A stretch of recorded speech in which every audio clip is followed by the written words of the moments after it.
Algorithm, a set of mathematical instructions will create more problems. AI-driven hellscape. Creativity is bad. Algorithm is good. Don't discover, just consume.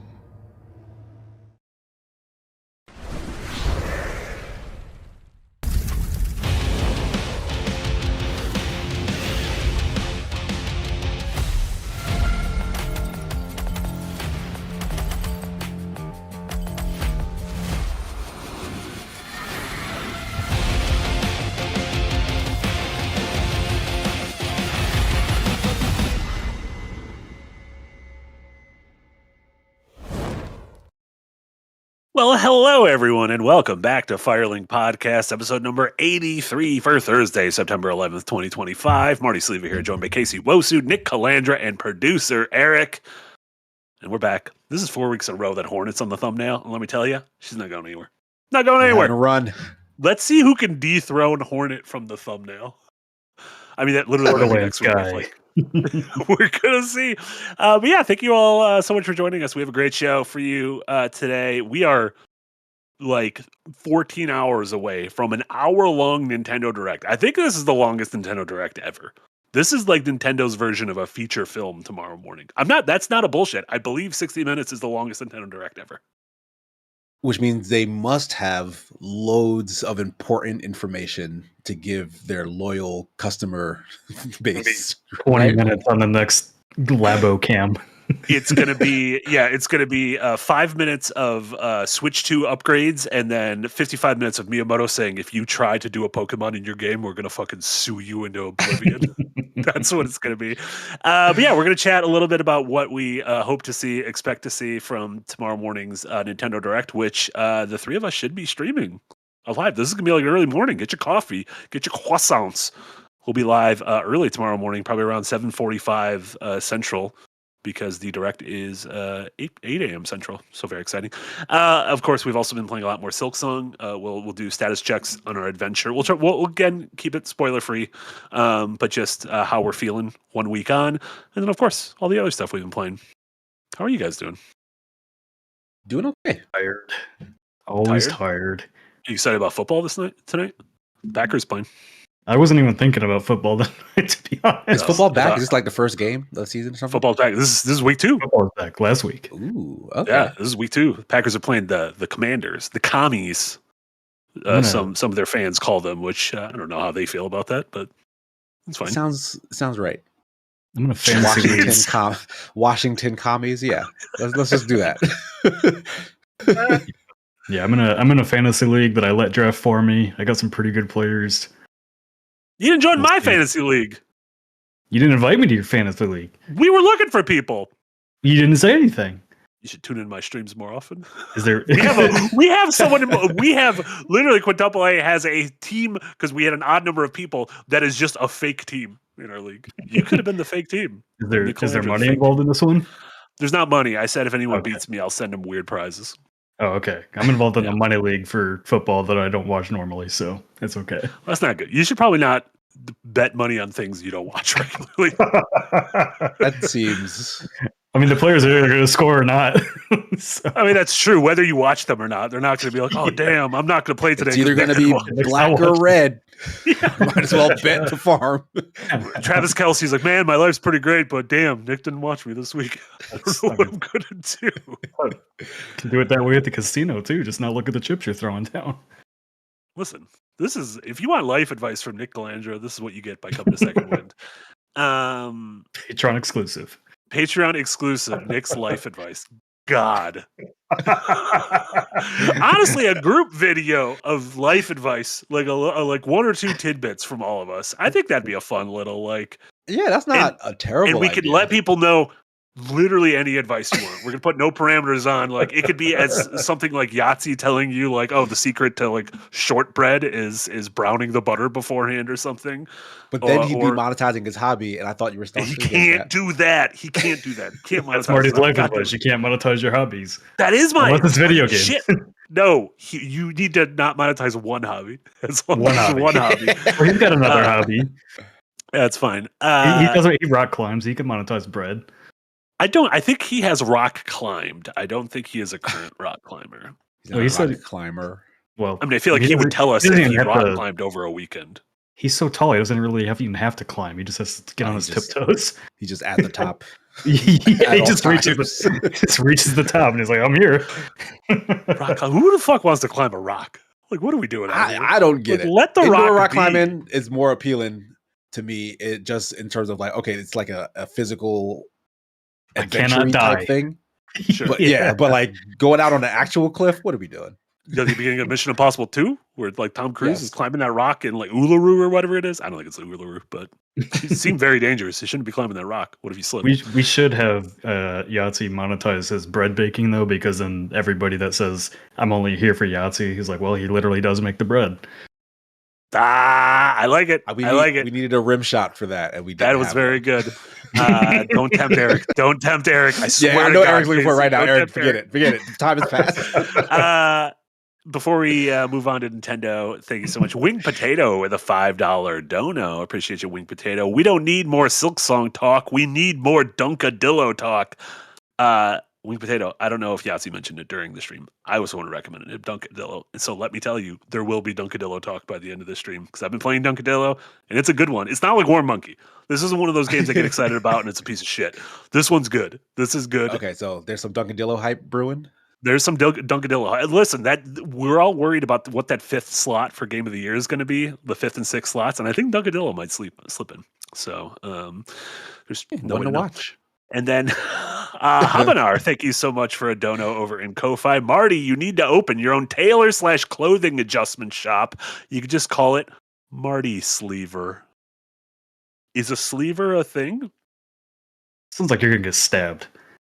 Oh no, I don't want that. Assassino? We don't want that to happen. But let's talk about I mean, I liked it. Like a Stupid. sleever, someone who makes sleeves. I think it's nice. But only sleeves. But only sleeves. Get these but pant only- legs out of here. Get them out of there. What are those leg sleeves? Let's chat our good friends Nintendo. Like we mentioned, tomorrow morning, 8 a.m. Central, there's an hour-long Nintendo Direct. It's on the horizon. We don't know anything. They haven't said what it's going to be about, but it is an hour long. We don't have that many Switch 2 games revealed. We know a couple things coming in the fall, like Kirby Air Riders and Pokemon and the Hyrule Warriors Age of Imprisonment, I'm going to say is the name of that game that I'm probably not going to play. But in an hour, a lot could happen. So I guess really quick, I know, Nick, you're like you've been playing a lot of Switch 2, but I feel like you have Switch 2 thoughts leading up to this Direct. Yeah, this feels like a console that hasn't fully launched yet to me. I'll be honest. Okay.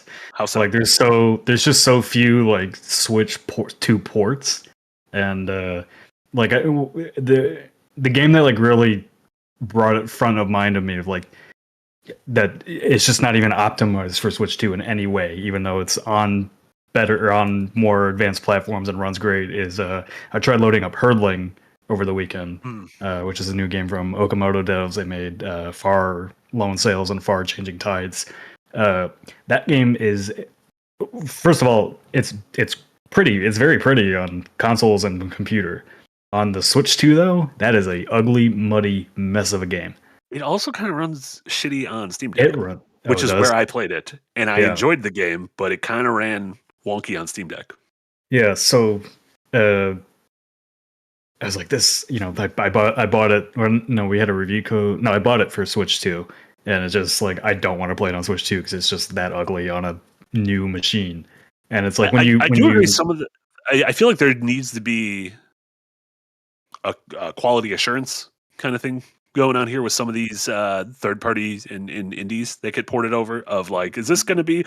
I mean, for all of them, I literally have to wait. Like, I was going to get Hot Shots Golf, the new Everybody Golf game that came out, and the reviews I read were like, it's kind of running shitty on Switch. Get it on PlayStation. I'm like, well, why does it run shitty on Switch? Like, who is this? Whose fault is this? I mean, it's probably Nintendo's for not giving people dev kits early. Yeah, folks are maybe rushing to get their stuff on the new hardware, maybe. Yeah, that they might have not had a long 6 months, year to optimize for, but like, it is still relatively underpowered versus everything else that's kind of on the market. Like even if it's a a game that's not super graphically intensive like a Hot Shots, they could probably they just have a lot of room to make it how they want. Now they have to work within constraints because the Switch 2 has been entered into the fray. I mean, it's one thing if it's like the newest Call of Duty. Like, I get there's not going to be parity, but like Hot Shots Golf and Hurdling, the Switch can run those. Like, I don't know anything about Chronos the New Switches, Dawn, No Man's Sky 2 port, but it can run those. Like, I played Cyberpunk. I know what's going on. Remember how many times he said "ooh banana"? If you can have your man say "ooh banana" 500 times in a game, you can get Hurdling to run fine. They had time. The DK they had team time. I guess that is copious true. amounts of time. That is true. But that's like kind of what Marty said. There should be some sort of like disclaimer that this game is not yet optimized for the Switch 2. Like, be careful if you buy it now. And we don't know if people are going to optimize it. Like, is this a thing like, oh, they'll fix it in a week, or like, oh, is it going to be like, was it Skyrim on PS3 was notoriously like fucking busted forever?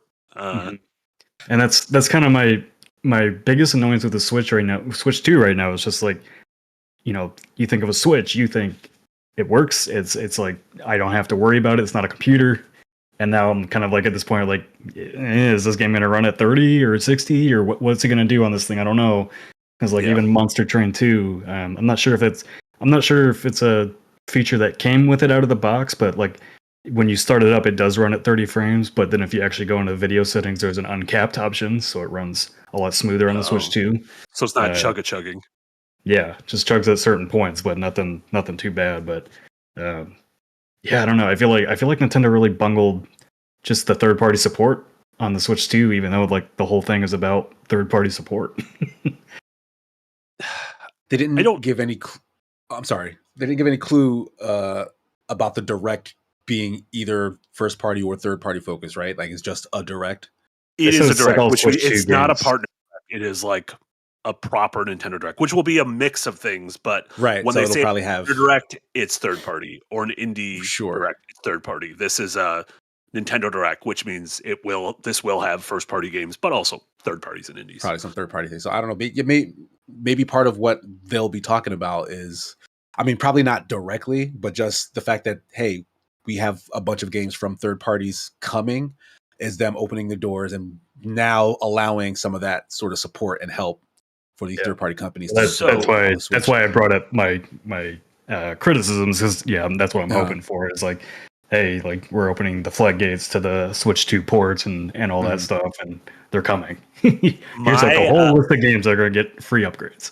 Yeah, if I had to look in my crystal ball, I think there's a good chance of seeing a couple things tomorrow. I think we're almost guaranteed we're going to have a Mario segment, because this weekend, we were talking about on the stream last night, Casey, this weekend is the 40th anniversary of Super Mario Brothers launching on the Famicom in Nintendo, September of 85. So for their 35th anniversary, they released Mario 35. They released the Mario 3D All-Stars collection. So I think they showed off a few Mario spin-off games. So I'm expecting a similar thing tomorrow, including I think we'll see the first image or news or key art from the movie, from the second Mario movie, whether it's Mario World, Mario Galaxy, Mario the movie 2. Trademark just got discovered today for Super Mario Galaxy. Go to space. People love space. Seems like the next logical movie step. trademark or a game? Yeah, trademark for a movie. Yeah.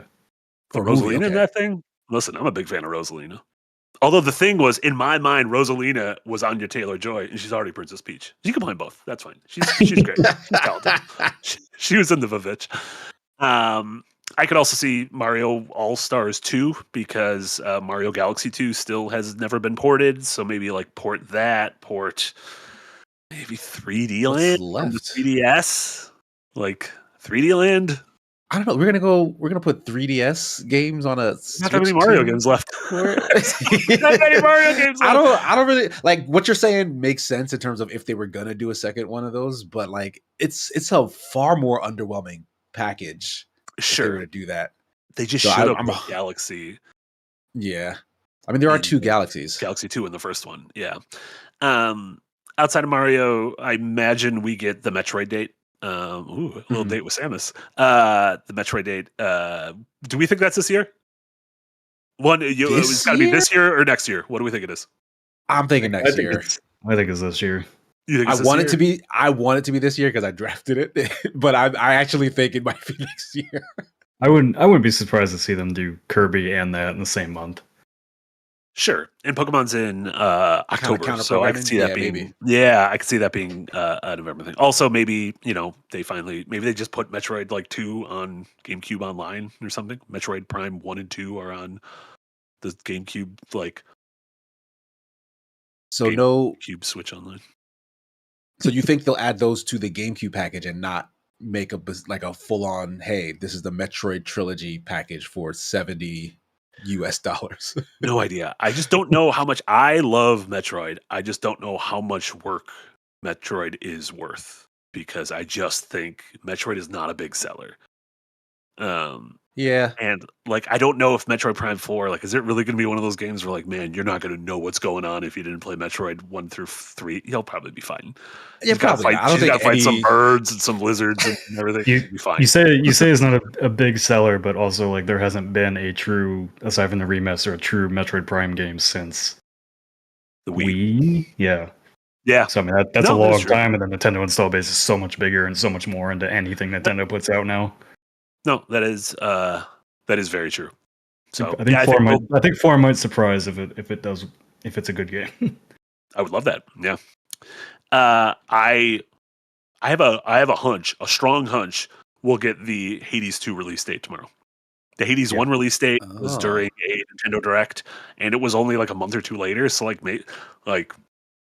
how crazy would Game of the Year look if Hades 2 ended up dropping in October or November? Like, I wouldn't be surprised for them to do a shadow drop tomorrow, or like I said, because they're a week later. Yeah.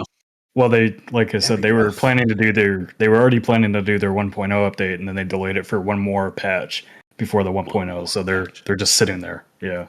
What if it was ready to go on the 4th and then Hollow Knight came out? Yeah, that's not impossible. It's Ken Watanabe saying, "Let them fight," of the two big old indies.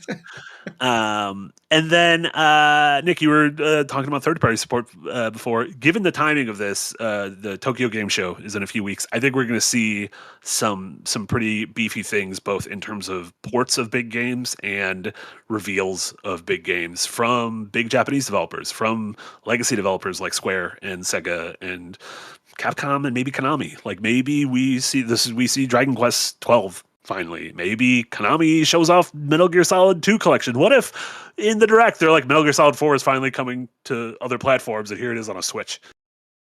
That monkey has a diaper and smokes cigarettes and drinks colas. Could you imagine him doing that on a Switch 2 with haptic feedback? Are they allowed? Are you allowed to put a monkey in a diaper on a Switch 2?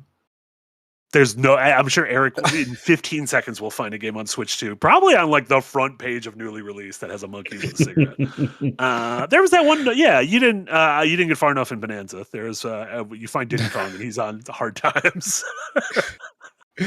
Find Donkey Kong's illegitimate love child.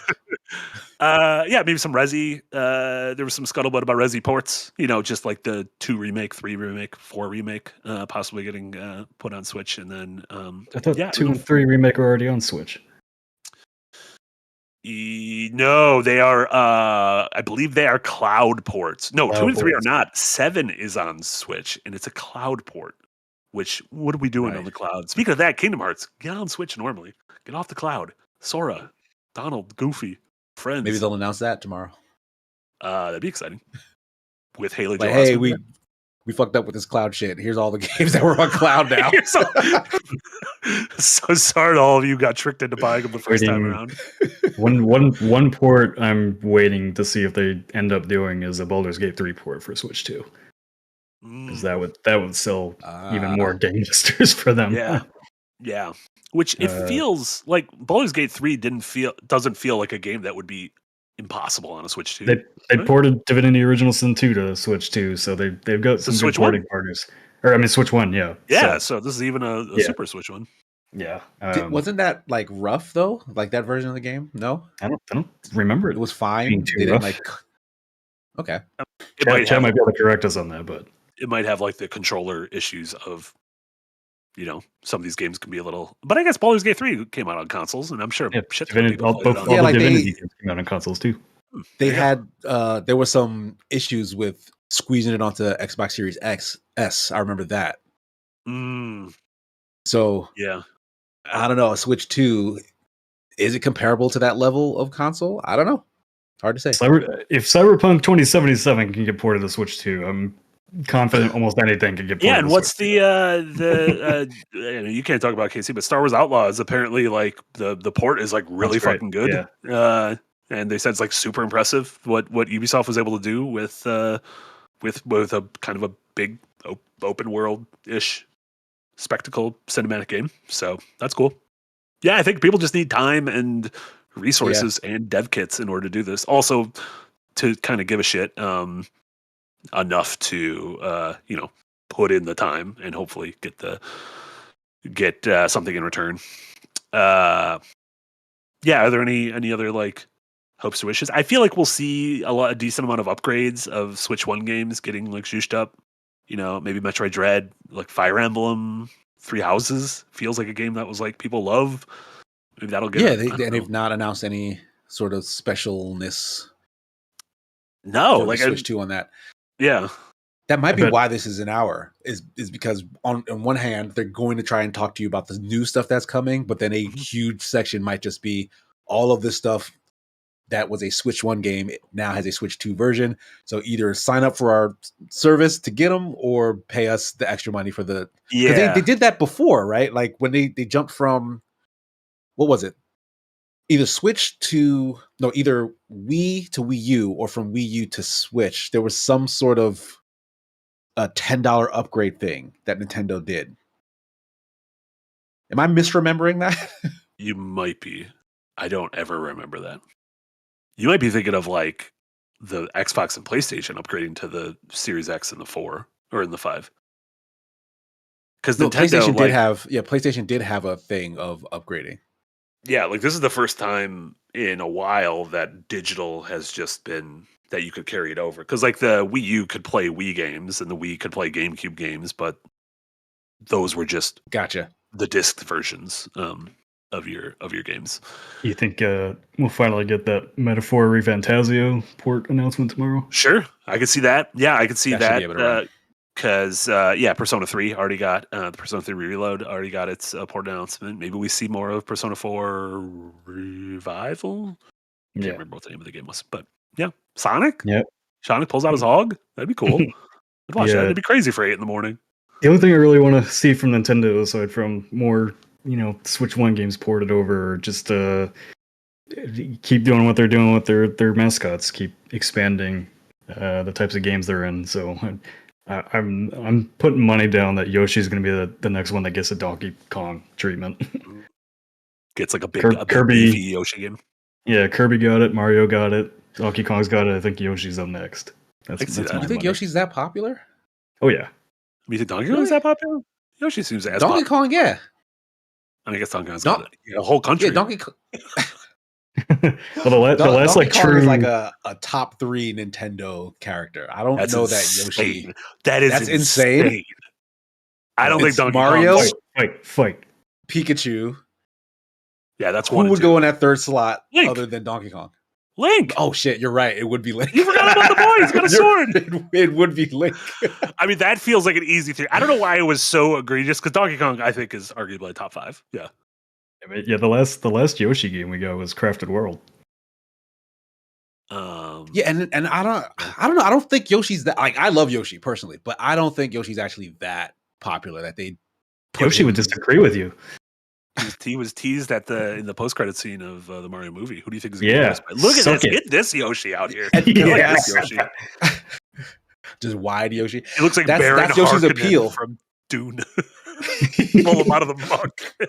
Like Yoshi's true appeal is as Mario's steed. It's like It's like if Marty McFly was running around Back to the Future, and then after an hour, he finally got to the DeLorean. It's like, oh shit, now things are about to get but he's started. Not just like a car. He's got personality more than like a Pona or anything. I love him. Yeah. I don't like this image here. Eric found an image of Yoshi riding a horse. I really don't like that image. What other Nintendo mascot like would get the 3D upgrade at this point? I mean, like. No, Kirby already got it. It could be Kid Icarus. Could be like a Lil Mac Punch Out thing. Could be a Ice Climbers. Like those are all lower tier ones. Those are like really. What about Wario? Get Wario. Get that fucker out here. Yeah, I'd believe a Wario game would come before Yoshi one, but yeah, they're gonna do like a 3D Anton Blast with Wario, even though that's kind of what Donkey Kong was. Yeah, that is kind of what Donkey Kong is. I mean, Anton Blast and Pizza Maker, Pizza Tower? Shuttle. Well, Anton Blast was much more action focused than Pizza Tower. But those both like were born from the Wario Land DNA, so I could see that. Yeah. But yeah, regardless, like I mentioned, we'll be back here tomorrow, just about like 13 hours from now. Nick, are you dreading it? Yeah. Not really though. Really my dogs will get me up. What time is it at? 7 or 8? It is at 8:00. We are going to go live at 7:45, and so make sure you are in a desk around 7:40. My dogs get me up at 6:30. I'll be awake. I'm gonna go back. Yeah, but then after you go back. Exactly. Actually, I can't because I got to release Unpacked. Oh dang! So yeah, please tune in for the watch along with us, and then like I said, mostly this show we're just gonna be chatting about what we've been playing. Let's start though before we do the round robin with Silksong. Obviously, the big game of the week. Last week that was the day it came out, so that was obviously very early initial impressions. We've had a bit more time with it. I know, Casey, you've put a ton of time into it. How are you feeling on it after a week? 31 hours in. Last time I looked at the save. My friends list says you have 45. Does it? Yeah. That's not what the game file says. That would shock me if it was 45. Yeah, I don't know how that happened. You also can't trust that Nintendo thing. Everyone's like, I don't know, you put about $1,000. Yeah, it's like about this, that. Really wishy-washy. But yeah, I'm having a great time. There's been a lot of scuttlebutt about what feels like an increased difficulty, even over like Hollow Knight, which is a really tough game. And I tend to agree. There are some sections that do feel trolly even. Like there are things that are unnecessarily kind of difficult.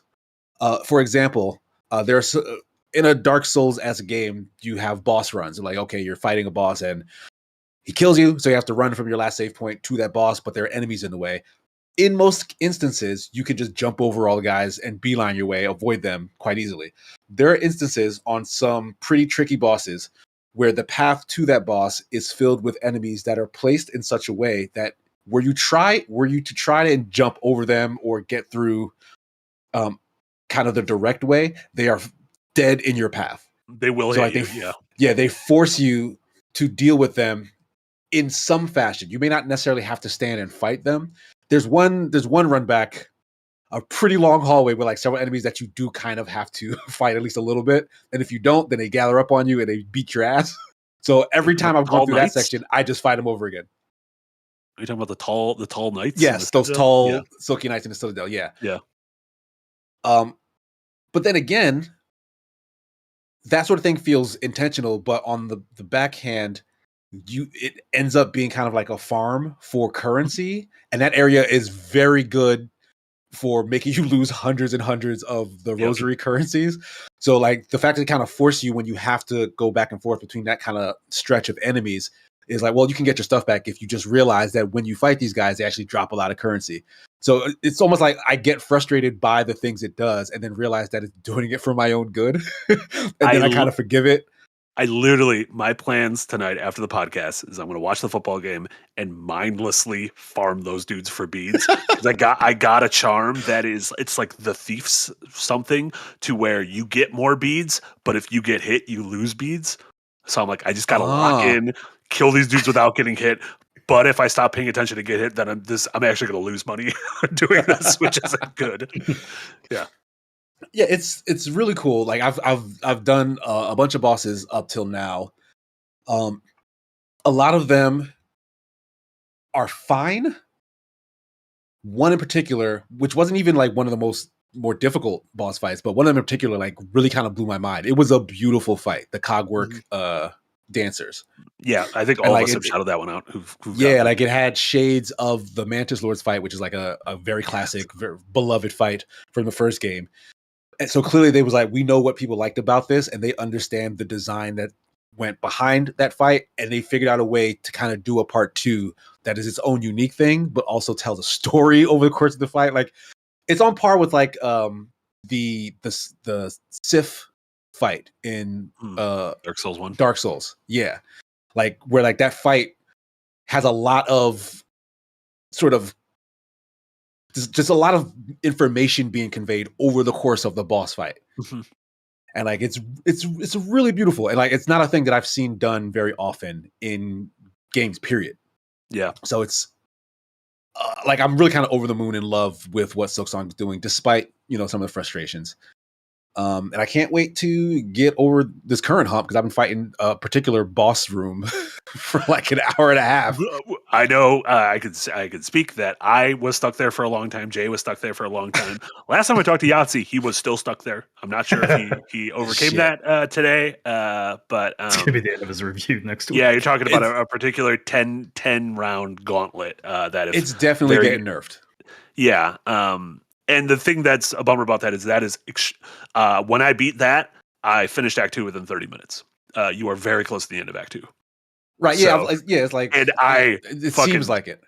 I beat the shit out of the last 2 bosses of Act 2. After that, I was like, no one can touch me anymore. Like I've done the 10-man gauntlet. No one can touch me for the rest of this game. Nice. Nick, how are you feeling so far? As someone who wasn't like a convert to Hollow Knight 1. I had my day with Morwing. All right, that is like the first like stopgap boss that I got to. Every other, I saw people having trouble with a lot of the other bosses. Didn't have trouble with them. Got to Morwing, and that guy pissed me off. Yeah, just a lot of people are talking about that Morwing fight. He can hit you off screen, so you like the strategy is to stay right underneath him, basically at all times. Is what I learned. Get his grundle. So I beaten him, and then I kind of took a break just because I got busy with other stuff. So now I'm kind of like where you get to the haunted, whatever it's called, like where all the bells are. Citadel? So I'm there. I'm a little lost. Yeah, it's a big area. Yeah, scrounging around right now, just kind of grinding a little bit, getting some loot so I can get some more of the charms that'll help me win a bit more. I like it. I just all the talk in our own Slack about some of these bosses, like, I'm already kind of stressed. I don't know if I want to do this right now. Yeah. No, I get it. It's absolutely not a game that is like an across the board recommendation in my mind. I'm really loving it. I have a lot of the same complaints that Casey had. I do think that some of the this very much feels like it kind of picks up the difficulty from late game Hollow Knight, not post game Hollow Knight, but late game Hollow Knight, and ramps it up from there. I do think some of the regular enemies dealing 2 hits of damage and being able to knock you into an obstacle that does another 2 hits of damage, or the kind of lack of iframes or ease that you can get caught up in kind of a combo. Like I can go from full health to, I'm fucking dead in like 3 seconds. I'm like, how did this happen? Like, what? How did this happen? Everything went awry so quickly. Yeah, take a lot of damage really fast. Yeah, a couple areas that are like an absolute pain in the ass. I fucking hate the mechanic of like the mucky water with the maggots that in order to you need to do like a full silk thing to clear them, and then you can heal. There's areas that just are pains in the ass. All that aside, this is like one of the clearest expressions of a Metroidvania that I've ever played. I love that Act 1 feels like a Metroid game, and Act 2 to me feels like a Castlevania game. I think I don't know if that was intentional, but it absolutely feels like the core of the place is Metroid and the castle is Castlevania, in a very cool way. Yeah. I love the tool system. Again, I think that pulls from Castlevania in terms of like, there's a little bit of a pain in the ass if you start losing shards. Like you're kind of punished in a similar manner of Bloodborne, of like, I'm being punished for trying, in the same way Bloodborne, you got to farm for blood vials. Is that what they were called? Yeah, it was blood vials.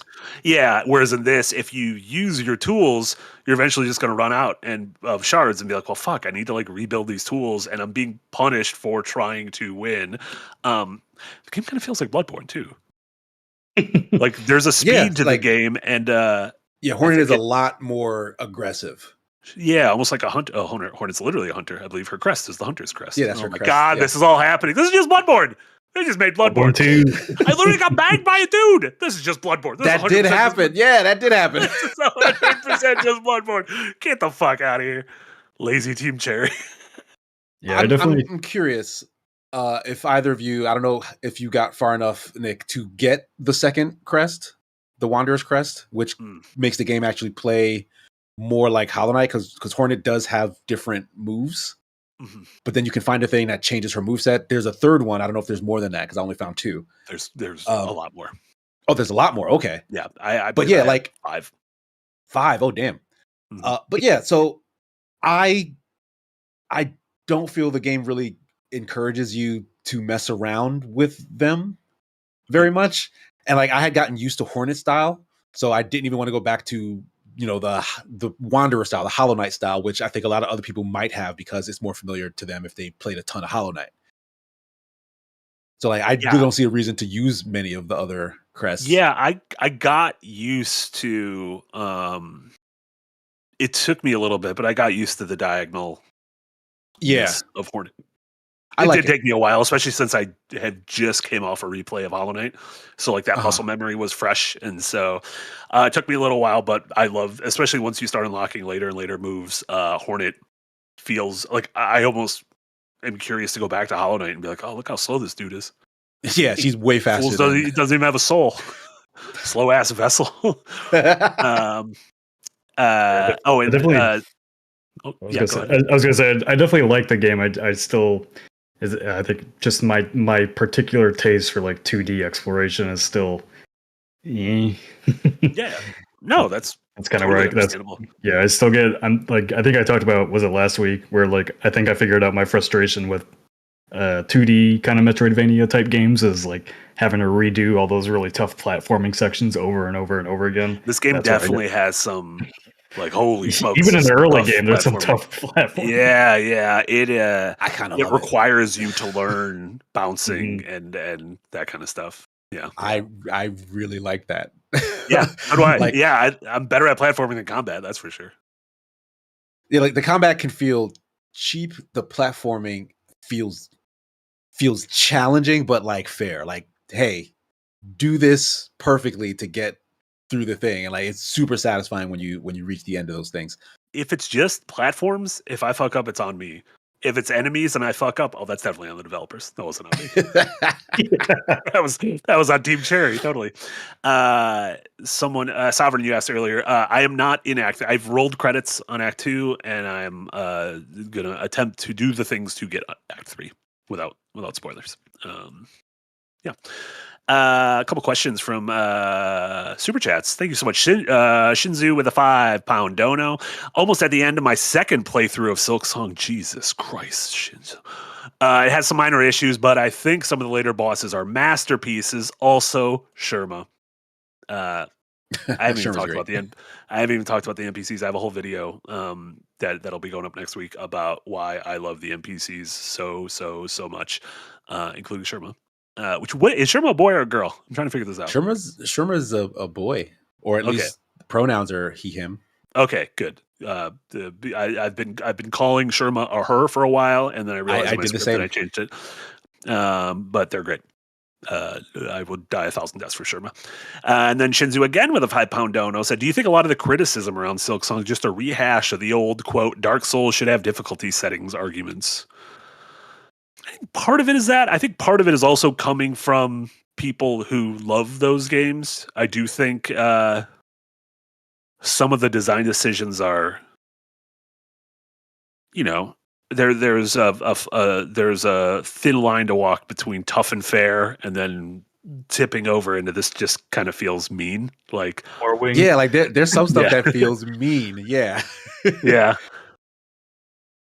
And I wonder if it comes from the fact that they've been looking at this game for 7 years. So it's like any playtesting they've been doing is like, okay, this is what we always do here. Let's kick it up a notch for us. And then that kind of feels like a level of unfairness for everyone else. Yeah, there's in the credits, there's like maybe like 10 playtesters. But I'm also curious, even if you have 10 playtesters over the course of something you've been working on 7 years, do they at a certain point, like, Yeah, is it they're hard gonna for get them really to see good. the like the forest through the trees and everything? But yeah, I think. Does anyone disagree that this seems like at least a lock for one of Keeley's 6 Game of the Year nominees? Like, More than likely. yeah, yeah. Do you think this takes Blueprint spots? Not like you can only have one indie, but like, I don't think Blueprint should be on there. I'm gonna say it. I does that don't. man walk slow? Yeah, I don't think Blueprints was popular enough to be on there, unfortunately. I agree. You know, also, it has the I would early in 100% the year put it kind there. of thing, Yeah. which Oscars have that, where if like it came out in March, right? Like that was 10,000 years ago. It'll definitely be up for debut indie game, but I don't think it'll be up for 100%. Game of the Year. Yeah. It'll probably win debut indie, right? Yeah, I'd be surprised if. Yeah, what else? I don't remember. I mean, because last year was Blatro, obviously. Oh, Claire Obscure. Yeah, they're going to Does try to Claire put Obscure Expedition 3 there. Oh, does that count as a debut indie? It might. Yeah. Yes. I mean, I still think Claire Obscure published. is the game to beat Yeah. at the Game Awards. I don't know if it's one of my favorite games of the year. I don't know if it's my number one, but I do think Claire Obscure, unless a Hades 2, a Ghost of Yote, or something out of left field comes out, I do think Claire Obscure is the game that's going to win. Yeah, once like, again, it's not a starts getting sequel. concert tours everywhere. They're pretty Yeah. much on a lock. Yeah. I mean, no. Silksong should also have a lot of its music played live. It's Yeah, really it's good. freaking good. Like, we have not It's- talked about it much at all. Yeah. It's really freaking good. It is Hollow Knight really was good for that as well, but like, Yeah. I didn't even like. Oh my god, what is that area? Not the Bell place. Yes, the Bell Heart area. Oh, like the town? Yeah. Yeah, like the music, like when you save those people, like the music that kicks up in there, it's gorgeous. Like, Yeah. it is beautiful, beautiful music. Good ass game. And Fungus Finder with a Ko-Fi dono. Thank you so much, Fungus Finder. I'm immediately going to fuck this up because it starts with Marty, don't read this message. Instead, laugh like you just got someone with a D's nuts joke. Thanks. I think Fungus Finder wanted me to trick you into thinking the Jack thing was back, Casey. That Jack How would as that in have Jack worked? Backer, not Jack as in Jack and Daxter. I don't Right. know. I would I have don't just know. seen Marty laugh. How would that? Also, Casey's not even hosting this, so like, Yeah, it's not going to come through his computer. They're just mad. Go ahead, keep donating to the Ko-Fi. You'll never hear it again. wow. I feel like that's not true. I think we can absolutely make them. It will always be there. It will always be there. Not for me, it won't. Haunted by the ghosts. Did you remove the source? But Oh, yeah, we have a got it. lot. You killed it. We have a lot more on Silksong coming tomorrow. Nick, you have an episode of Unpacked that is kind of about Silksong, but looking at it from the price standpoint, right? Yep. It's always some discourse about a game doing really well. People love that discourse. Let me tell you, $20 steal for this game. Yeah. Jay will have a design delve on Monday all about the game. He's been fucking mainlining it, and then like I said, I'll have a video essay next week, and Yahtzee will have. I don't think next week he's going to have the Hollow Knight one. I think the Hollow Knight one's the following, or Silksong's the following week. I don't know how his schedule works. Whatever. Burgos, we have a lot more left. And before we move on to other games, Dower Dodger, thank you so much for a $5 dono. Appreciate you, Dower Dodger. Casey has done the world a disservice by removing Jack's laugh shapes. Sorry, Jack guys. just wants to I bring told joy to you. the world. You're I anti-joy? told you. Like, I understand that it's a fun running gag, and it does generate money for us. But like, You just hate joy. Nothing but respect. Listen, you gotta respect Honestly, that. I can't not respect it. You call it a running gag. I didn't remember that I put that in there. I mean, no, mean, it's not a more running like- gag via Nick. It's a running gag for chat because they like how annoyed I get. Oh, Because But it the is thing will also, keep it playing. was on you for not being able to figure out how to like. Sure. Yeah. And that could've is stopped pretty it at funny. any I point. couldn't. Except Where I is this tried coming several from? times. He gave you all the clues, Mr. Policeman. I sewed something You guys should be in. happy. I killed my demon. I sewed something into Second Wind 2 years ago that was still annoying to see. That's impressive. That's It's a genuinely 2 impressive. year long. Yeah. Yeah. Yeah, that's wild. And then It's a troll Sovereign, record. Sovereign with a 10 euro dono. Thank you so much, Sovereign. Says, while I haven't beaten it and I love it, Silksong has definitely convinced me that difficulty options are a basic accessibility feature that all games should have by default. Get gooders be damned. I kind of agree with that. As much as Personally. I'm like a masochist for like difficulty and stuff, and like I have noticed this is a thing that does not happen to me often. And I finished a lot of the hardest stuff in Clair Obscur as well. My hands hurt after playing some of Silksong. Yeah, after a while. same. Like, that's not okay. Like, like we should figure out what to do about that. Yeah, it. No, I agree. I obviously enjoy the difficulty. As long as you can play the developer intended version, I don't see why having options is the problem. Jay always brings up the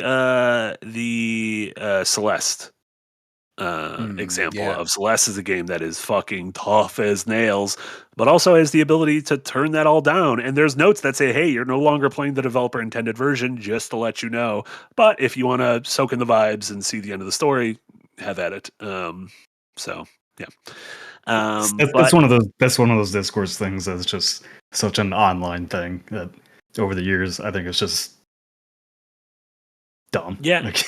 And to be fair, I guess if you have the game on PC, people have already like modded in stuff like enemies only do 1 chip of damage, which I'm gonna be honest, if I could download on Switch, I'd probably do that because I'm like these guys. This is just making things fair. It's making things fair. Why isn't there an option to at least just do that, to make that like, I don't know, it's weird, it's strange. I can't wait to see Jay's video because I can guess at a lot of the things he's gonna like nitpick at. I would say nitpick, but like kind of question in terms of like design. Yeah, but you could also like as a fan, like as a if someone was gonna be like a real like what's the word, loyalist about like Team Cherry and the Hollow Knight franchise, you can make an argument that like, oh, it's intentional because she's a lot faster, which would make her, more of a glass cannon type character. So she's weaker. Sure, she has all this mobility, so that's going to make her more frail. Yeah. I also found 8 arms, so each arm's a little bit weaker. Did you also feel like she feels weaker? Like enemies take way more hits, and even after you start to upgrade the needle, like it still feels like I'm whacking some of these like these tinier characters way more times than I think I should be. Yeah, again, late game Hollow Knight, when you have a fully maxed out nail, you can pretty much just plow through any random mobs in any area. Whereas with this, I'll still go back to like relatively early areas of Silksong and be like, I gotta pay attention, or else I'm gonna get fucking killed by one of these like shitty red beetles that pop up and throw shit at me. They're awful in the hunters area. Yeah. Stuff. Every enemy is the worst enemy. That's incredible. Yeah, there's like 3 enemies that are the best enemy, and everyone else is the worst. So many games are like including those options now, like where you can just tailor the experience. Like there's the developer intended experience, and then there's the tailored experience where you can change the enemy health, you can change loot drops, you can change. Like Prince of Persia had that excellent thing where like you are completely stuck at this platforming challenge and you cannot progress. You can skip through it. Yeah. Which, I think that, I think some of that comes from, or the reason some of that is not there is one of the reasons Silksong is so great is because it does very much feel like an authored experience that is just the vision of a few people. You can feel that thumbprint here, but I think when you only have a few people, you're just getting how they feel. You're not getting how like a larger group feels. So it's a bit of a push and pull there, but good game. Even if it's something that comes, a few months after release, after everybody's experienced the intended version, and then those that are straggling behind want some extra help, and you add those features, then great. Right. But it's one of those things that I just whenever there's discourse about it these days, I don't even pay attention. I'm like, well, we're like that course, am I right? And True Mando with a $5 dono said, Eric, you know what to do. Eric doesn't have the Ko-Fi. Eric can't get into the Ko-Fi. He can't change Casey's computer. You could just soundboard it, but then you both are going to leave, and I'm not going to stay here He alone. just did it. He just did the soundboard. He literally just did it. But I Oh. did like Jack's laugh, so that's the one. You get that one. You get the one. What else? What else have you guys been playing? Nick, what have you been playing? Well, I started Borderlands 4 today. Oh, okay. It's more Borderlands. All right. Oh no, that's Casey, not what I wanted to. to hear. that is not what I wanted to hear from that game. What did you want to hear from it? I want to hear what your intended version of Borderlands 4 is. No, you played Borderlands 4. Yeah, Tell you us what said you what played you it. played. No. What did you do? You can't just say it's hold on. Borderlands 4. Wait. I want to hear what Casey was hoping for this game. I want something that feels like an evolution of their formulaic, because like they kind of popularize it for the masses, right? But what would that evolution be in your mind, though? I don't. They're the game devs. Like they got to show me something new. I don't know what exactly it needs to be, but for it to be the same thing that they've done for 1, 2, 3, and then Wonderlands, I am uninterested. Like I've had that experience several times over now. So unless they're trying something interesting, like I'm just kind of not into it. Yeah, I guess that's why I'm asking. Like, what would make it interesting? Because it's a story-driven campaign. Uh-huh. You get lots of loot, you fight lots of tough bosses, you explore, you go collect things. I mean, that's the general gameplay loop. The biggest change is really the movement so far is a lot more fluid. So, you get the grappling hook. It's very like specific areas that you can use the grappling hook. But like you get very early on in the game, you get like a glide. So you can double jump and then hold A and you'll glide forward, which you can Okay, so kind little Destiny.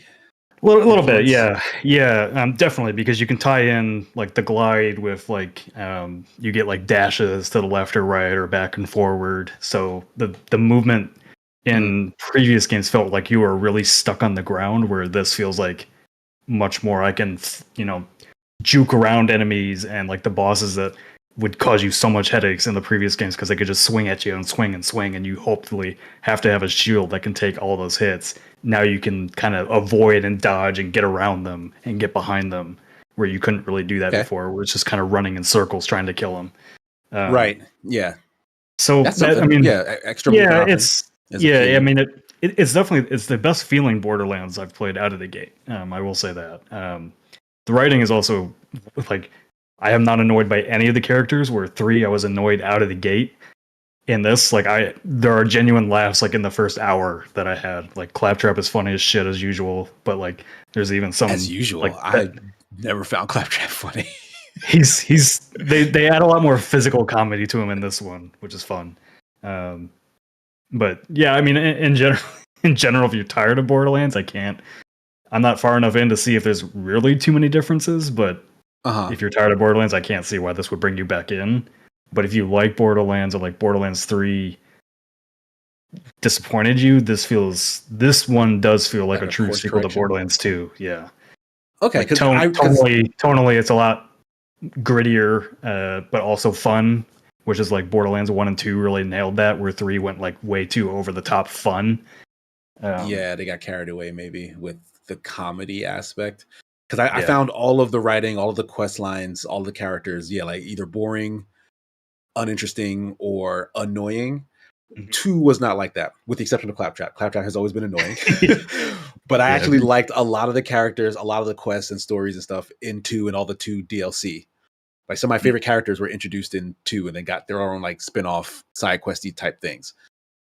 So if they kind of get back to that sort of thing, then I would be interested in maybe seeing the very first side quest I did was chasing down they're not cows, but whatever this universe's version of a cow is, getting abducted and then fighting, getting them out, and then being introduced to a what's the word?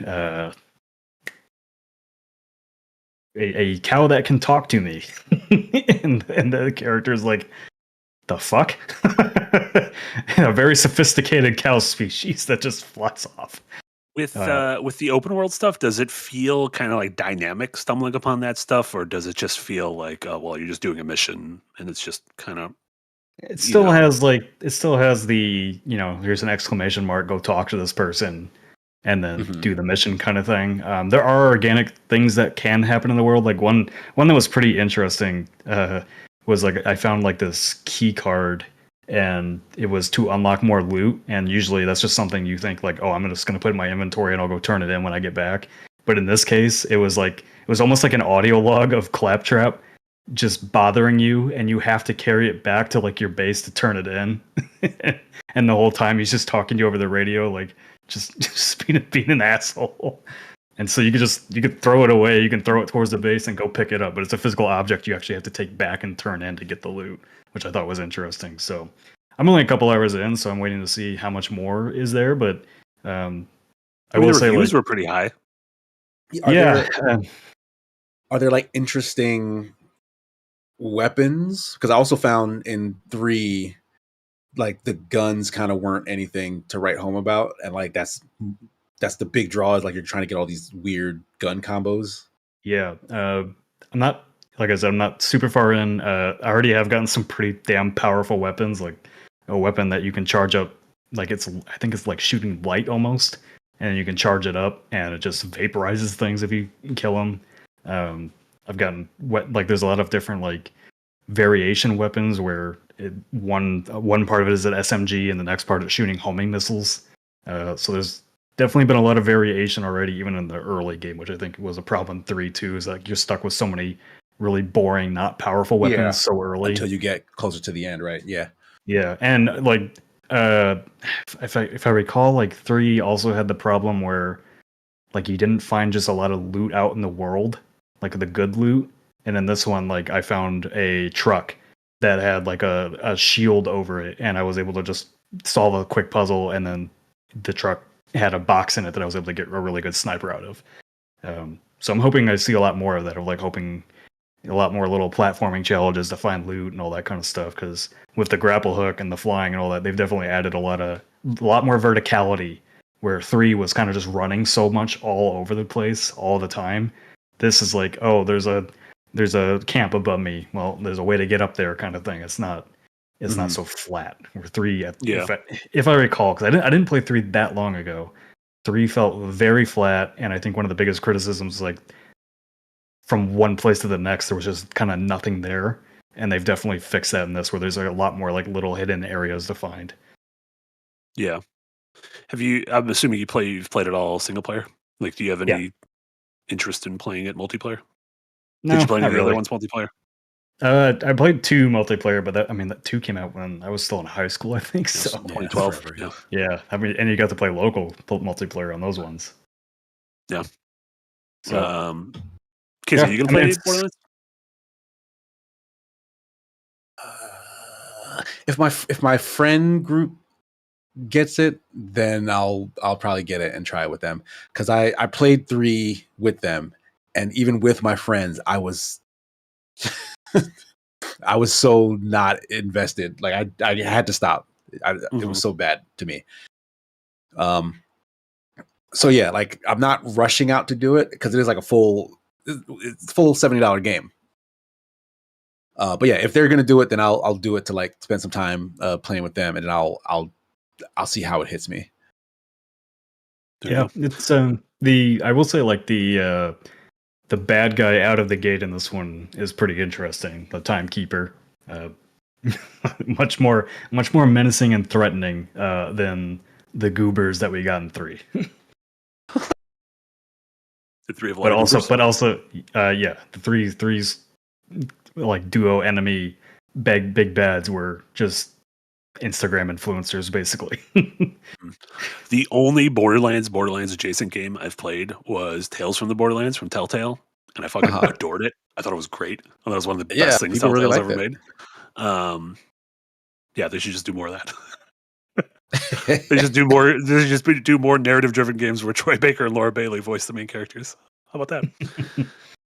Yeah. So I don't know. Yeah, I'm definitely excited to play more. Like we just don't get. I think we talked about this last week. We don't get really many big first-person shooter campaigns anymore, and just general Not that I'm asking for the return of looter shooters, but like Borderlands does it better than any of the other ones in terms of loot, I think. So yeah, Better than Destiny, even, you think? Well, Destiny's a job, so sure.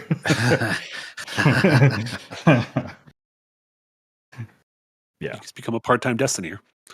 Mm-hmm. But yeah, we'll have more definitely on the channel from Borderlands 4. I think Yahtzee's going to check it out for Fully Ramblematic. I'm just going to go out on a limb. He's probably going to hate it. There's nothing about There's some like, games where I'm like, I'm the curious. The first hour, you could tell there's nothing about this game that Yahtzee's going to like. To the shock of all. What else have you been playing or watching? Anything else, Nick? No, talked about Hollow Knight. I have been watching Foundation Season 3, which feels like it's not getting talked about in our space as much, but like definitely on like Reddit it is. Season 3 is legitimately fucking great. Like I don't know why Apple is not promoting the show all over the place. Like it is beautiful. It is the sets, the casting, the costumes, the action. It like this season is literally fantastic. And where season 1 and 2 felt, because Casey, you watched season 1 and 2, right? I started to. Okay. And like the beginning of 2 was a little slow, and like I was watching it with the wife, and so she was like, "Oh, I want to watch something else," and so we haven't gone back. I think I just need to restart, so I'll watch 2 over and then get to 3, maybe on my own at this point. Season 1 and 2, looking back now, feels like so much setup for what's to come in season 3. It's because there's lots of time jumps, there's lots of back and forth of like, where is Gale in time? Where is the I'm forgetting his name, but like the guy that predicts the future? He's kind of all over the place. There's so much. I want to say Herman. I know that's not right. Yeah, it's not Herman. Great name for a seer. That's what Seer comes Herman. to mind. Yeah, but there's so much like setup in the first 2 seasons that the show feels like a little bit choppy, but it's still really interesting. Where season 3 finally feels like one direct plot line, and it's telling the story that they've set the pieces for now. Okay. Yeah, Harry Seldon. Harry. Okay. Harry Seldon. Yeah. I said Herman. I wasn't really close. far away. Yeah, that's an old man 8 name. Yeah, but season 3 is like in the present. It's a direct plot. There is a character called the Mule, and he is the best character I can compare him to is what's the character in Game of Thrones that likes to rip off everybody's dick? The torturer. The torturer, Ramsey. Yeah, Ramsey Bolton. Bolton. Right. Yeah, he reminds me so much. Like, he reminds me so much of Ramsey Bolton, where like he will screw with your mind and then just completely rip everything apart, and it's like it's great. It's really dark. There's tons of plot twists. Like I'm just having a really fucking good time with season 3. Like you should be watching this show if you want like a really good, well written sci-fi epic. Remember that scene where Ramsey cut that dude's dick off and then he ate a big sausage? Dunned him. Absolutely dunned him. Nothing like that in this, but like this guy the bad guy kind of has that same kind of charismatic, like I'm going to talk you to death and then you're going to die. And also you're terrifying. Yeah. Yeah. Cool. Anything else? Nope. That's it. I don't know if Darren's been watching that. He hasn't brought that up on any of the episodes of the podcast, so he hasn't pitched. Oh no, he did. No, I'm pretty sure. Yeah, he finished it a while ago because I'm pretty sure he's got a upcoming. No, he's got a column already written and for like the end of the season or something. I want to say I watched the last rewind, and he said something about how season 3 was preoccupied with dicks. And Nick just said something about Ramsey Bolton being a dick that guy. Yeah, because we kept talking. He's written several things in a row about dicks, and I'm like, you got it. Your next thing can't be about dicks. I don't care what movie is or Alien, or was he talking about Alien Earth? Oh no, he was talking about Alien Earth, right? Yeah. Because I thought he was talking about Foundation season 3. There's really no way to know. There's no way to know. It's not like any of us were there for the podcast. I mean, I don't think there's been any dicks in season 3. What about the Ramsey Bolton guy with the sausage? Now I'm just thinking of Game of Thrones. What if we just rewatch Game of Thrones? Oh, but then you got to watch the end. That's fine. The end's fine. It's not good, but it's feel like fine. watching- Not fine. The end is watching bad, but it's season eight- fine. It's that it's Yeah, bad. it'd be bad. It doesn't matter. Look at that. Look at Lee Pace. He looks good. Cool. What is Casey, he what up to? I gotta go back. what have you been watching or playing? Silksong? Yeah, haven't been playing much other than Silksong. I did put a little bit more time into Lost Soul Aside. And I did decide that I like that game. Like I played it for Hot Monday Energy for another 2 hours, and I'm like, you know what? I like it. I kind of want to see it to the end, but it's gonna have to wait until Silksong is done. Sure.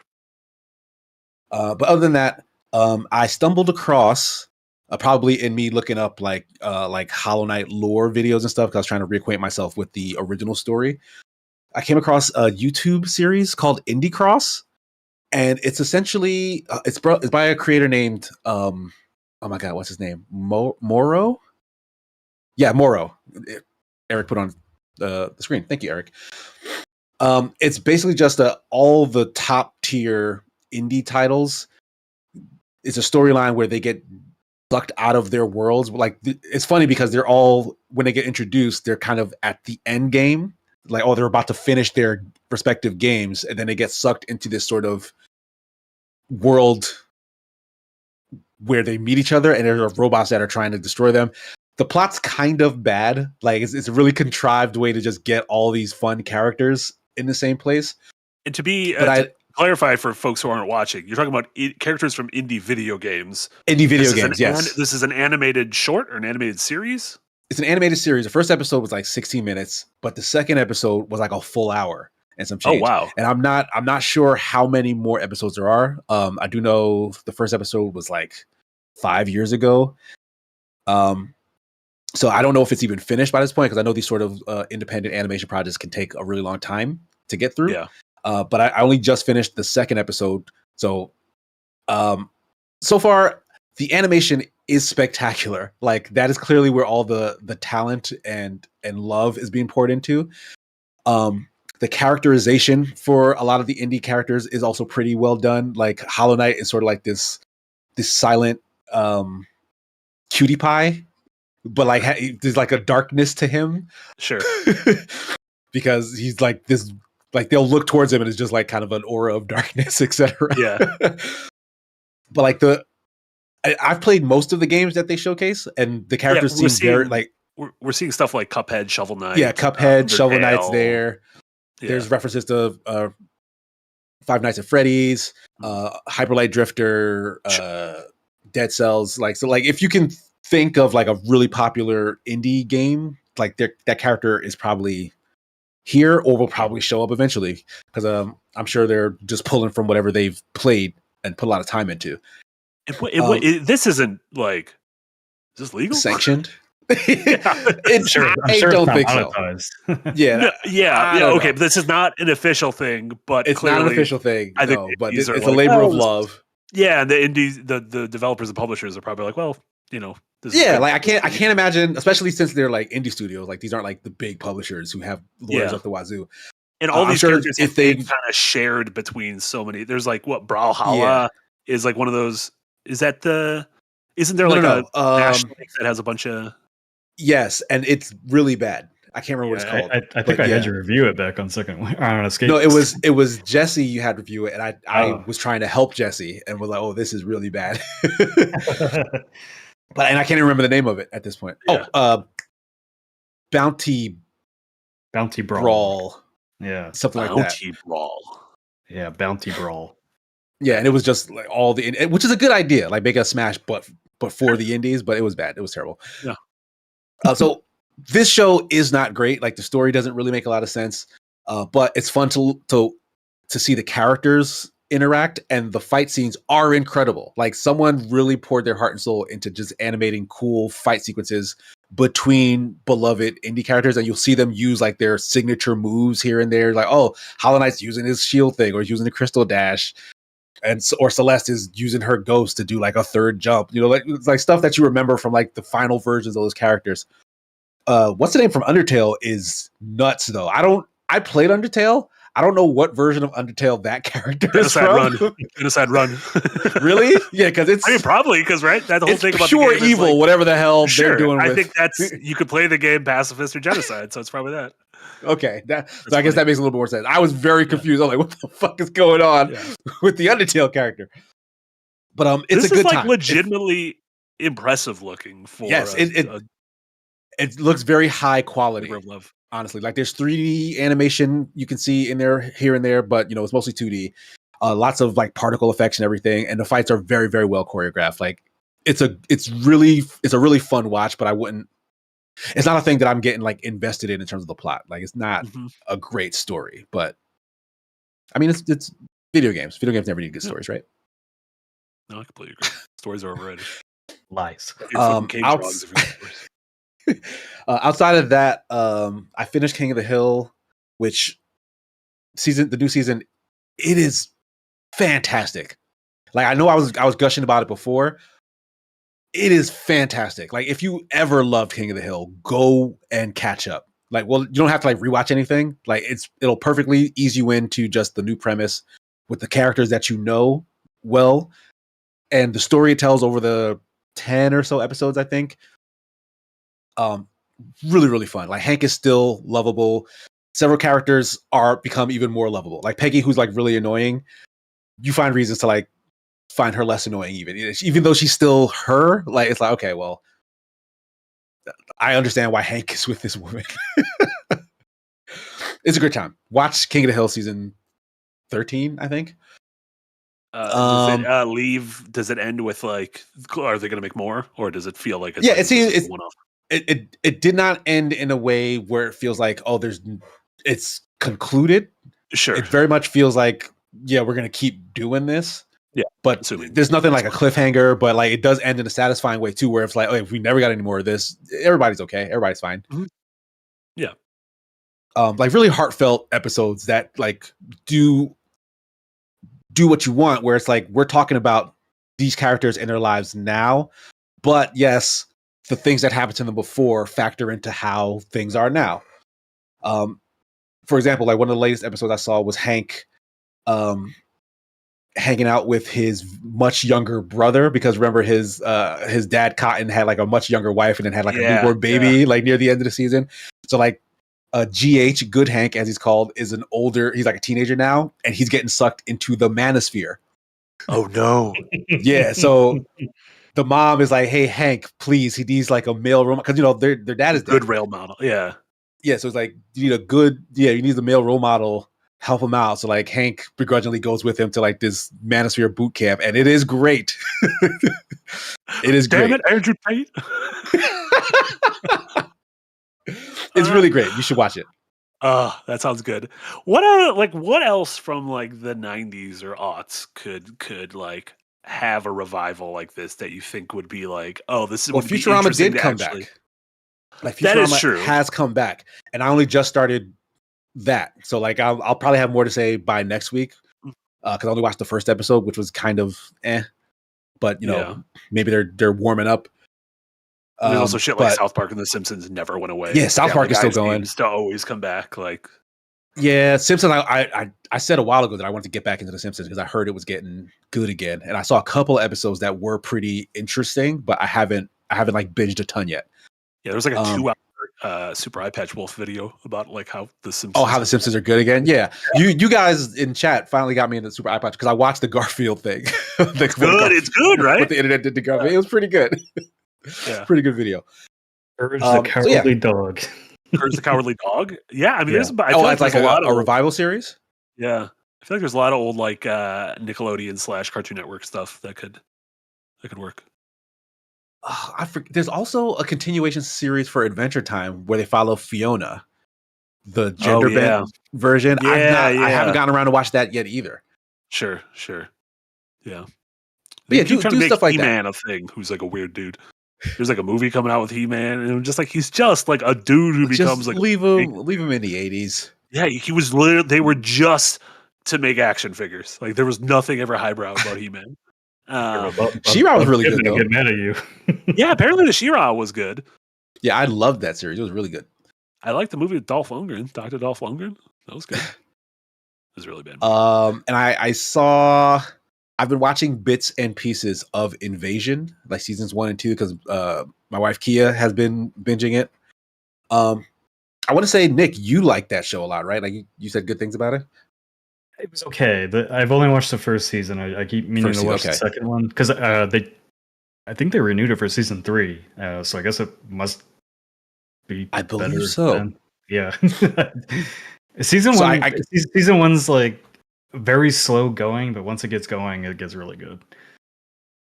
From season, like I was intrigued by season 1. Like like when I was in the room watching it with her, I would sit there, I would see what's going on, I would ask questions, she would fill me in and stuff like that. She's in season 2 now. It feels like a different show. Yeah, I'm like, was this show? Like, I had to ask her, like, was this show always like this? Because this seems bad. Like the way the characters even just talk to each other, like this just seems like bad writing, front to back. And I am not enjoying it anymore. My fiance said, like, yeah, this is the worst thing she's watched on. I'm sorry, my wife Kia. I said, this is the worst thing she's watched on Apple TV. Because prior to Invasion, she was like, everything she's put on has been gold for Apple TV. She doesn't know why people don't just watch more Apple TV. She said, this is the first bad show she's seen on Apple TV. And I have to agree. I'm like, this doesn't seem good. Has she ever seen the morning show? Because there's a whole season about how they accidentally were at January 6th. Like, there's a whole season about like, oh shit, I accidentally did January 6th. The show is nuts. I don't know why it exists. No, we have also, not the seen the morning show. No, do not film together. Like it is so clear that Reese Witherspoon and Jennifer Aniston do not like each other and do not film scenes together. That is a strange. Why do they have beef? I don't know. They're both fucking. Who's the richest, whitest woman ever? The same way I have just like an internal like dislike of like Anthony Mackie and Owen Wilson, I have that for Jennifer Aniston. So I will take Reese Witherspoon's side in this. Congrats, I don't like Jennifer Aniston for some reason. I can't tell you why. Yeah, neither of them do. I like the thing I like most that any of them did was I like Legally Blonde. I think Legally Blonde is great. Yeah, is pretty good. Jennifer Aniston's fine in Office Space. To go back to my judge, she's pretty good in Office Space, but she doesn't do a lot in the movie Office Space. I don't think she's that good in Office Space. I think she's just there. Like she's always been just. She's there. Wearing flair. Is that Jennifer Aniston? Flair. She's wearing all the stuff. Is that her act? Yeah, but is that her? Like, is that her ability to act with the flair? Like, is to put on a vest with a bunch of badges? Yeah, like she didn't do anything. The joke is that her clothing has more personality. It's the only thing with flair. That's funny as shit. Season 3 of Invasion's actually airing right now. Damn. Oh, okay. Well, we're pivoting hard. This is gonna be an Invasion cast. No, I mean I'm only like half watching it, so I don't want to tear it down like too much because I haven't watched it fully myself. But like from what I've been seeing, and then from my wife's own take, like it doesn't seem like it improves after season 1. That's a bummer. Yeah. And I'm still loving Alien Earth. It was kind of crazy seeing like the comments on Darren's backdrop of it, of like people just like, I hate this. This is an alien. This doesn't follow the lore. And I'm like, well, they marketed it as not really following the lore, but also the farther you get into the show, it kind of is leading into the lore. It feels like, because Marty, have you caught up now? No, I'm still 2 episodes behind. Okay, I'm bad. Well, bad at watching things. Football's back. How am I supposed to watch things when there's so many footballs? Oh, the big meaty men are just slapping each other every weekend. Yeah, I don't know. I'm having a great time. Like Alien. Sounds good. I like that eyeball guy in Alien. Let me tell you, a big fan of the eyeball guy. Yeah. Well, they're like, it doesn't follow the lore. Why are there other aliens here? I'm like, in a universe that has other extraterrestrial life, we didn't think there were other aliens other than aliens. It's kind of nuts. Yeah, that's also like it's kind of it's made up. Weird take. It's not real. they can make more stuff up. I don't know. Oh man, yeah, that's sad that the fan base is like that. Anytime a franchise tries to do something new, it's like everybody gets upset. Yeah, it's gotta get hit by that. And then you get the rehashes like The Force Awakens, and they're like, I don't like this either. It's like you don't like anything.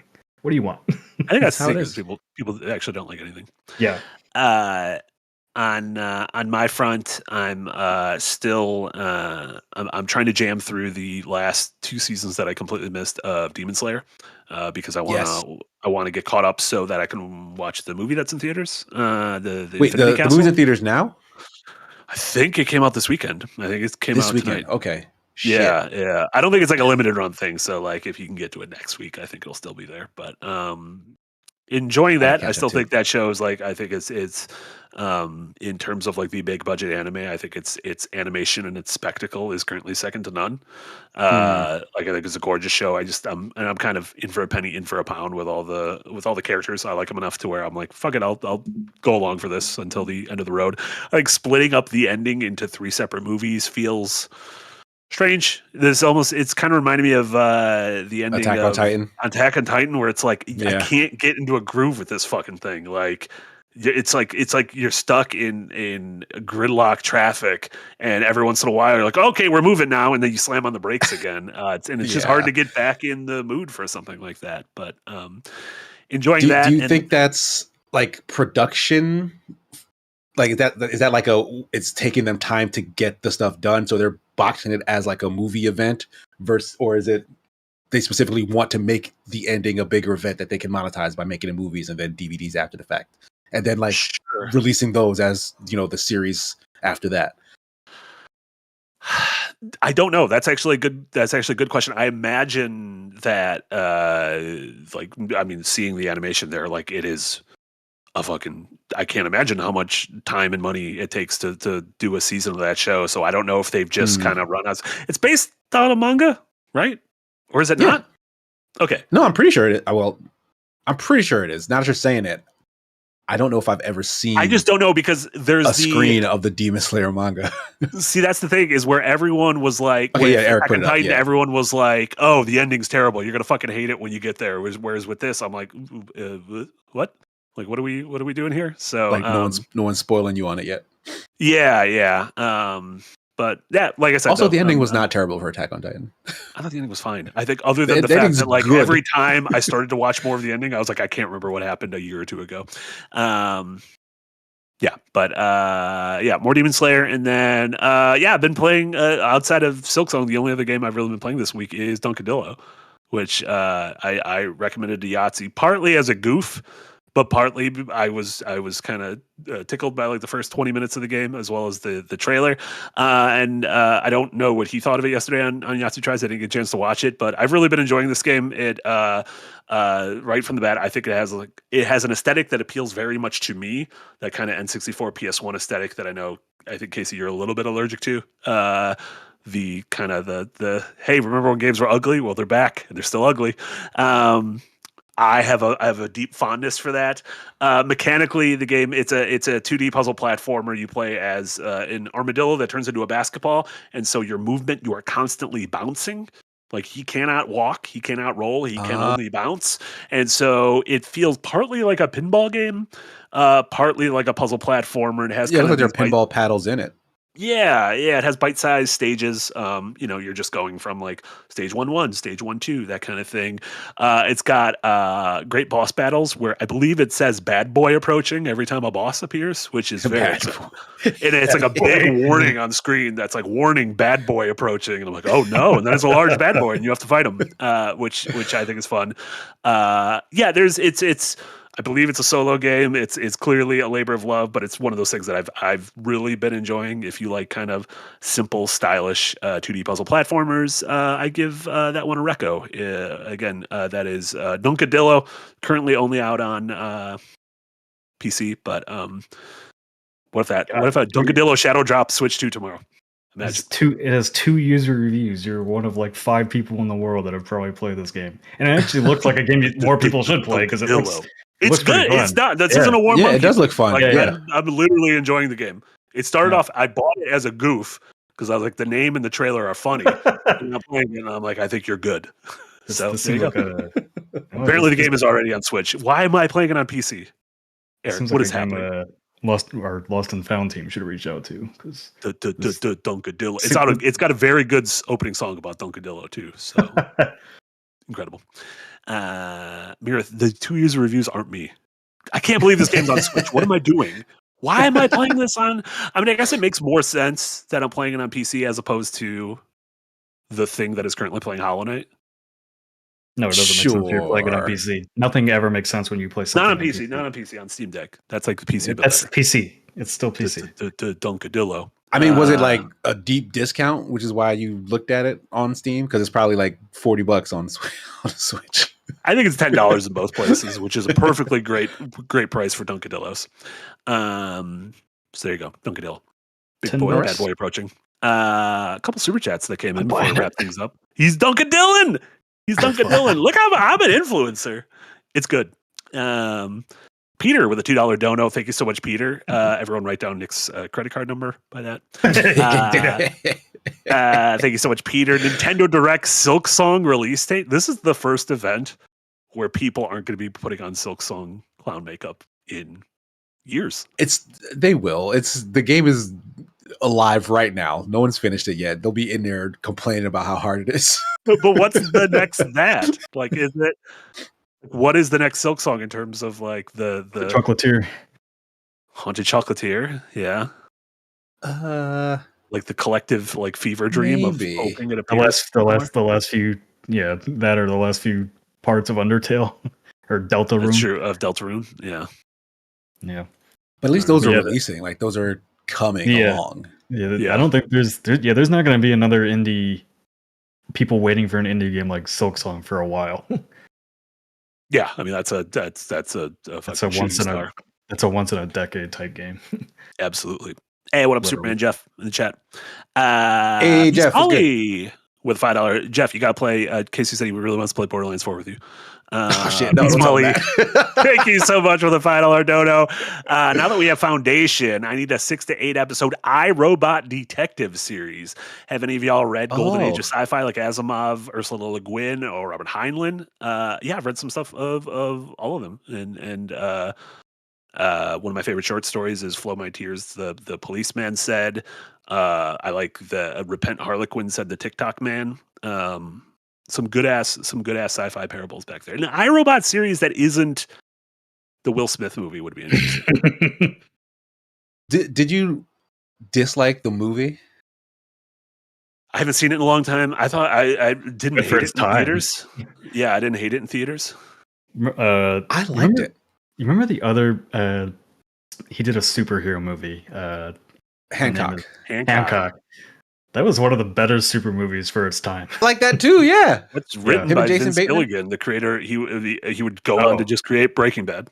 Oh shit. That explains a lot why I liked it. Then I had good taste Yeah. when I was a kid. Leave me alone. That's nuts. You watched that movie as a kid? Yeah, It's not We that do. old. How old is Hancock? God damn it. the movie came out when It's I was probably like 20 years old, honestly. Yeah, the movie came out when I was like 10, I think. Yeah. We're Hancock. gonna die soon. Casey. July 2nd, 2008. Yeah. Oh wow. Okay, I was fully in college. Yeah. Fully in college, not even slightly qualified. Okay, I was a little bit older than 8, but not Yeah, much you older. couldn't have been 10. Well, Spectre Von Baron with a $5 dono. Thank you so much. I believe this is harkening back to Indie Cross. What if cute but had Auru? Naru? Auru? What? Auru? All caps. AURU. Do you think it was a typo? What if cute but had aura? Aura. Okay, yeah, that probably means What if aura. cute but had aura? For a second, I thought Auru was like from a game I didn't play. Like Auru was like the main character. I thought you were trying to make some reference to Australia. I'm just trying to read. I'm not doing a great job of it. What if cute but had aura? I think that's a little bit. That seems to describe what we saw of Indie Cross.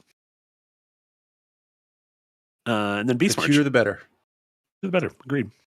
And Beast March with a $2 dono. Thank you so much. Witherspoon / Aniston is the new beef. Who wins? I mean, we're on Team Witherspoon, except for the fact that she's also like an NFT AI, like Really? coverage. Yeah, she was very early. Like NFTs are the wave of the future, y'all. And then again, she's Well, not they like, were "AI they is were the way of the probably future, paying y'all." her to say that. Yeah, but It was probably when it was You have enough- new. you have and, like, enough- they were you have sure, growing. but that's a good reason not to Do be you on have their enough money side. to have morals? If you pay Or me you have enough too much money, money to have I will morals. lie about all this stuff. But I also give everyone the right to be like, well, we don't need to listen to this fucker anymore. While I count But my hey, money. I'm being paid to say this, so everything that I'm saying it well because I'm being paid to say it, but I'm being paid to say it. So you don't have to actually listen to this.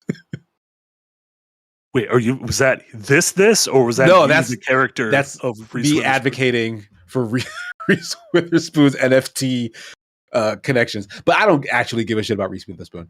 I just Yeah. know if I had to pick between her and Jennifer Aniston, I'm not picking Jennifer Aniston. No, I agree. And also, if she didn't get that NFT money, she'd be Reese without her spoon. Reese Silver Spoon is what she is right now. Oh, I like that. I like both of them. Nick, do you got a spoon joke? No? I think Nick went to bed. I have a response to that. Nick went to bed. Oh, that's good. Speaking of all sorts of great merch for us over at DFTBA, including that incredible Yahtzee shirt, as well as the new algorithm shirt, which you saw the very scary trailer for. Can we call it a trailer? It felt like a trailer for the shirt that you could wear on your body. So there you go. That all works. But yeah, that's gonna do it for us today. Nick, where can folks find you? What should folks check out? Obviously, you and Eric will have a new Unpack tomorrow morning. Yeah, I will have a new Unpacked on the price of Hollow Knight Silksong. That's the actual title. I think that's a really good title I came up with. I'm just gonna. Oh, damn, is that a little horn toot? Go ahead and pat yourself on the back. You earned it. I will. Yeah. And then that'll be it for me. I'm hiding from social media this weekend, and I'm just gonna go do other things. Beautiful. So don't find me on social media right now. No. I didn't do anything. I just don't. What about you? No, it's always a good idea to just not interact with social media. Like that's never a bad decision. Touch some real earthly grass. Yeah. As for me, today is Thursday. I might be on stream tomorrow night, just playing stuff. Like I'm gonna put a bunch of time into Hollow Knight tonight. So I don't know. Maybe I'll still be playing it tomorrow, and then I'll just stream some of it. Or my wife might want to do something, and we'll try something on a Friday night stream together. Who knows? It's up in the air. Just follow the Twitch Sigma Gears 9 to find out. She'll be back for Super Smash Sunday on Sunday as well, 12:30 Eastern on the Second Wind Twitch, then 2:30 Eastern on my personal Twitch. Does she know about Dunkadillo? You think she'd be interested in Dunkadillo? She might be interested in Dunkadillo. If I like the pitch is like, hey, what if Armadillo but basketball? I think she'd be super interested. 10 seconds of the trailer is very good because there is the song that goes dunk dunk dunk dunk Dunkadillo. It's very fun. I'm gonna do it, and she will have you to blame. See what she thinks of 10 seconds and wait.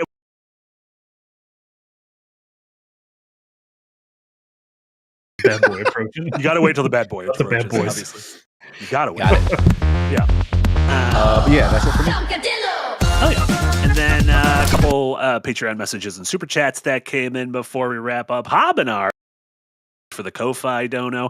Have you seen Legal Eagle's breakdown of Legally Blonde? From a purely legal perspective, she actually does things that wouldn't fly in real life and could potentially get her imprisoned and or barred for practicing law outright. I like that.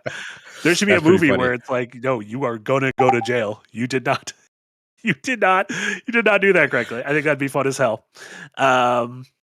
And then super chats. Thank you so much, Murray the Demonic Skull with $2 Canadian. Witherspoon is an AI shill now. Well, you can't win them all. Listen, turned out we backed a horse, and that horse just wants artists to be out of work. So sometimes you back the wrong horse.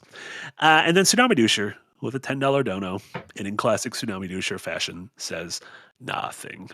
Thank you so much, Tsunami Doucher. Thank you. Yeah. And then when they do speak, it's going to be the most profound thing we've ever heard. It will be soliloquy. Yeah, we'll get douched. And then, of course, as we mentioned, tomorrow morning, aside from Unpacked, tune in just about 12 hours from now. The three of us will be live with the Nintendo Direct. We should be going live around 7:45 a.m., which is just about 12 hours from now, for the Direct at 8 a.m. And like I mentioned, that'll be a full hour long. So, very, very much looking forward to that. My alarm. I'm proud of you. I'm very proud of you. You're gonna hear a very groggy Calandra tomorrow morning. Great. Looking forward to it. Case and I are gonna be like, just fucking, what are you doing? Get your shit together. What am I doing here? And then Zoe, thank you so much for a $5 dono. Just popping in to say the cutest thing about Dunkadillo is that the developer's son named all the bad boys. Zoe, that's incredible. Aww. I need to learn is more the developer's about son like 20? At what age does it go from being awe to being like, huh? Dad, I want you to put a bunch of bad boys in the game. I'm sure it's a very cute age. It's probably a child. Yeah, there you go. Hope you got But paid. that'll do it for us. For Nick and Casey and Eric, this was Marty. This was Firelink episode number 83. Thank you all so much for tuning in. Everyone who watched live on YouTube, everyone who watched the VOD, anyone who's listening on Spotify and your podcast service of choice. And of course, thank you so much to anyone who donated, and especially to those wonderful patrons of ours. We appreciate each and every single one of you. And until next time, we'll see you all later. Bye, everyone. Bye.